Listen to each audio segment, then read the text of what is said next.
place and responsibilities and places of women in history, and I mentioned the Walk of Honor. And one of the women depicted in the Walk of Honor is the first commencement speaker at a Mills commencement that I presided over. Her name is Wilma Mankiller.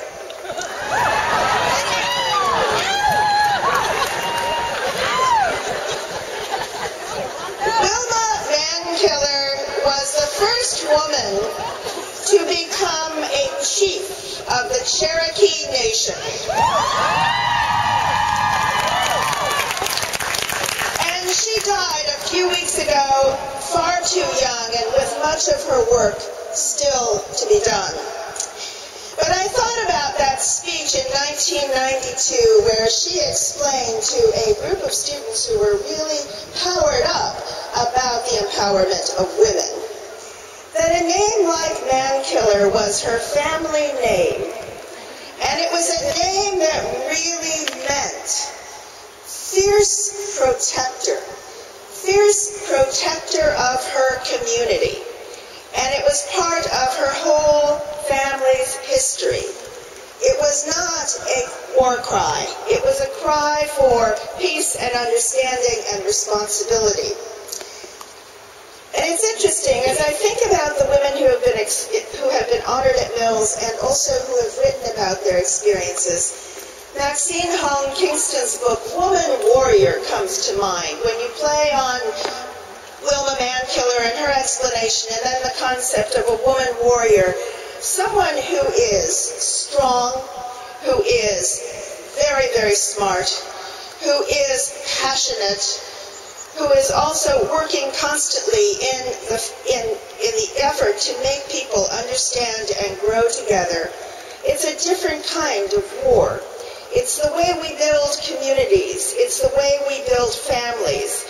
And it's the way we ferociously protect and enable the growth of those who might not be so privileged to be able to have that protection. The two women we honor today with honorary degrees, Betty Woe and Nancy Pelosi, are amazing representatives of those courageous women who lead us, lead our families and our communities, who step out into the world and take risks, and who also are ready to give back. Betty Woe began at Mills as an undergraduate student in 1942.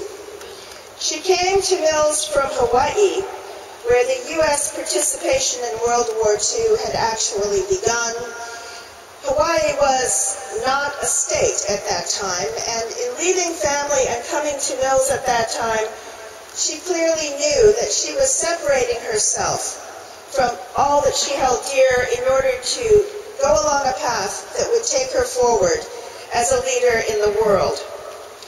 Over the time since her graduation in 1946, she has done an enormous amount for the Mills community. She has been a friend, an advocate, a voice, bringing us together in every possible way. And she has been an amazing mother and grandmother. She and her husband, Bob, and their 4 sons and their 12 grandchildren are here today with us. And they are all members of and engaged with that wonderful Punahou School in Hawaii. That Punahou School from which Cyrus and Susan Mills came to found Mills College at this site. The Punahou School, which educated our President, Barack Obama. And so today I am very proud to present to you one of our own, a Mills alumna, for an honorary degree to be bestowed by the college. Betty, would you please step forward?